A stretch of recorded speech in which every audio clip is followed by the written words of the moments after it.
কখনো কি একবার নিজের মনকে প্রশ্ন করেছেন, কিরে আমাদের রবের প্রত্যেকটা কাজে তো কোনো না কোনো হেকমত, কোনো না কোনো কারণ নিশ্চয়ই আছে।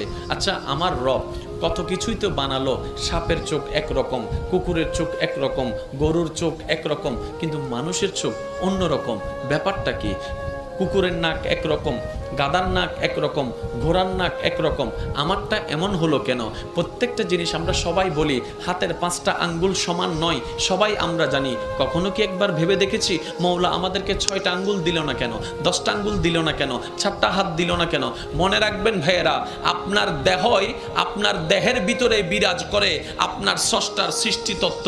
আপনি আপনার দেহকে গবেষণা করতে শুরু করুন, স্রষ্টা যে একজন আছে সেটা আপনার কাছে প্রমাণ হয়ে যাবে। আপনারা করবেন 50%, কি বলেন আপনারা? ইনশাল্লাহ।